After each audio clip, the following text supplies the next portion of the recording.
Agora eu converso com a doutora Vanessa Demarco, médica cardiologista, e nós vamos falar sobre o coração. Seu coração tá bem? Tudo bem, doutora? Tudo jóia, e você, Duda? Tudo ótimo, seja bem-vinda ao programa. Obrigada. Doutora, nós vamos falar sobre o coração, mas antes de entrar no assunto de quando procurar um cardiologista, é importante ressaltar que nós viemos de um momento de pandemia onde nós tivemos diversos casos, mais de 14 mil casos de óbitos de pessoas em casa vieram a falecer por não procurar um hospital. Momento de pandemia, não vá para o hospital. Mas, gente, isso nem sempre é válido, depende da situação, né, doutora? Com certeza. Então vamos começar falando principalmente quando se trata do coração. Quando procurar um cardiologista?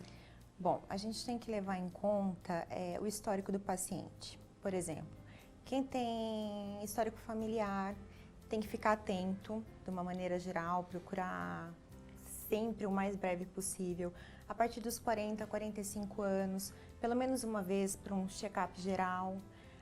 Liberação para atividade física é muito importante, a gente vê como o coração responde frente ao esforço físico. Liberação para cirurgia, né, o pré-operatório também é importante. E tem os momentos que você está sentindo dores no peito, falta de ar, e aí você tem que procurar de uma maneira mais urgente. Tá. Eu vejo muitas pessoas falarem uma coisa curiosa. Pessoas que têm, de repente, crise de ansiedade, já pegou esses casos? Síndrome do pânico, que tem aquela reação fisiológica de falta de ar, de taquicardia. Procura o cardiologista, não tem nada. O cardiologista encaminha para o psiquiatra. Acontece isso também. Sim. Mas a pessoa não pode ficar nessa dúvida. Não. Primeira coisa é você excluir causas que levam à morte. Tá. Aí você vai para um segundo plano. Mas o emocional está extremamente ligado ao coração. Por quê? Para eu controlar uma pressão, né, um paciente hipertenso, eu vou precisar que o emocional dele esteja bem. Sim. Porque senão eu vou estar dando medicação, e ao mesmo tempo eu não vou conseguir controlar por conta dessa parte emocional que não vai estar sendo cuidada de uma maneira adequada. E muitas vezes é necessário acompanhamento com o psiquiatra e uma terapia, conversar com o psicólogo, que vai estar ajudando, e vai ficar muito mais fácil a gente caminhar junto e conseguir o bem-estar do paciente. Eu percebo que hoje em dia, quando a gente fala em tratamento de qualquer doença, de qualquer patologia, que você procure um especialista, é muito comum na medicina hoje já trabalhar com equipes multidisciplinares, né? Então, se você vai no cardiologista, provavelmente você tem que ter um acompanhamento psiquiátrico, psicológico ou alguma outra indicação do cardiologista. Agora, quais são as doenças realmente do coração? Bom, a principal é a hipertensão arterial. Muitas vezes ela é silenciosa, as pessoas acabam descobrindo ou num exame admissional, ou num exame que a empresa acaba pedindo, ou começa a ter dor de cabeça. As pessoas que ficam assim mais atentas são as que já têm histórico familiar. O infarto agudo do miocárdio, insuficiência cardíaca, as arritmias, também tem as doenças reumatológicas que vão levar a valvulopatias, enfim, essas são as principais. Agora, tem aqueles casos que são emergenciais, né? Então, por exemplo, a pessoa tem alguma patologia ou uma predisposição, porque hoje a medicina, com o avanço da medicina, a gente sabe que exames genéticos conseguem até mostrar uma predisposição a alguns tipos de doenças. Mas, quando procurar de imediato, a pessoa tá com aquele sintoma, não, aí você procura, não tem conversa, vai para emergência, vai para cardiologista. Assim, dor no peito, procure imediatamente um pronto-socorro. Até que se prove ao contrário, você pode estar infartando e pode ir a óbito assim em minutos. Então, pronto-socorro onde será feito um eletro, dosagem de enzimas que mostram que o coração está em sofrimento, e aí vão ser tomadas as principais providências a partir do resultado.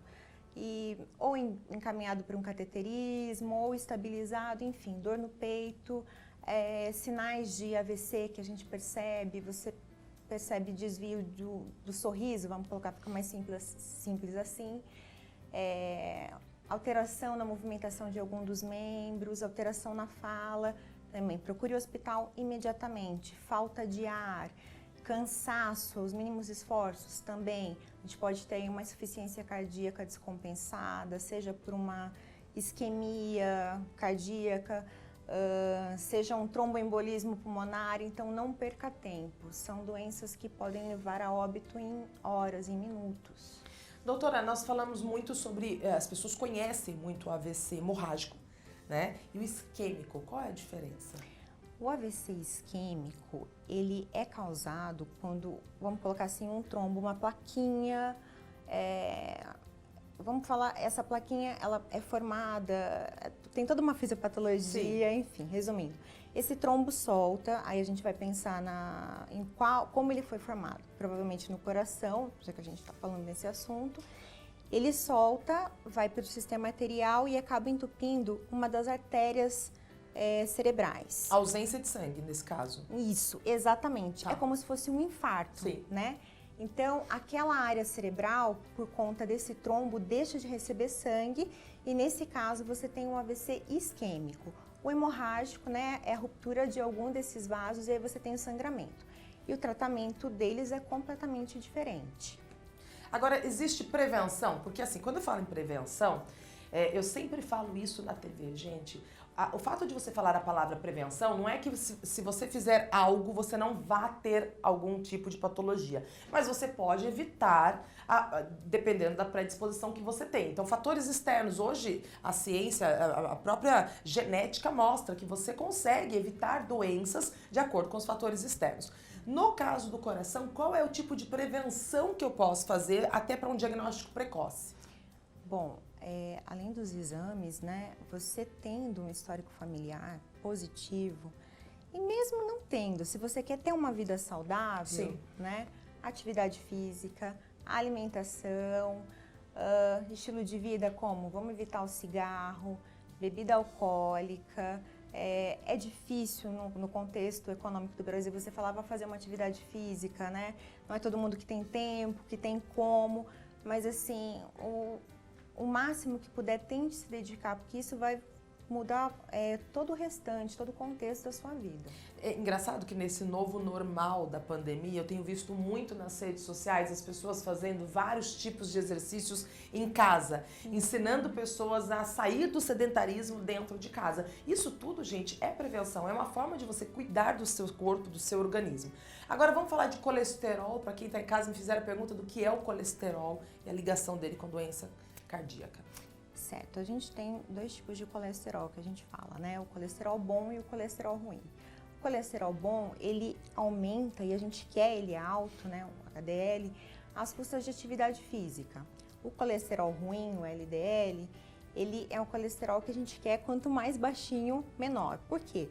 Porque ele vai ser responsável, né, junto com outros fatores, para acumular ali no endotélio, nas células, enfim, no endotélio, ele vai ajudar a formar as placas de ateromatose que vão ser responsáveis por obstruir o vaso, impedindo que o fluxo sanguíneo chegue, levando assim ao infarto, ao AVC. Então, o colesterol é uma molécula que é formada normalmente no nosso corpo.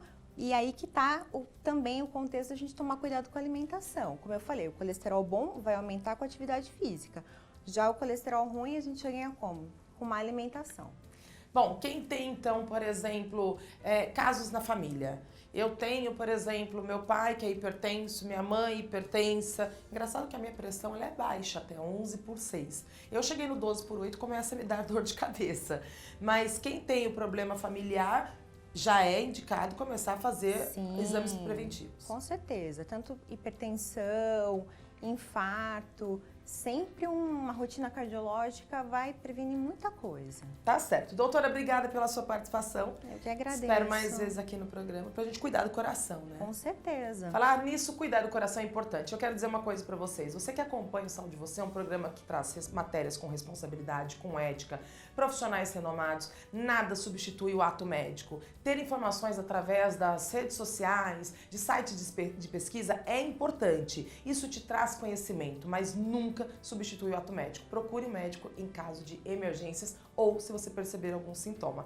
A gente volta para o estúdio que eu quero contar qual é o próximo programa para vocês.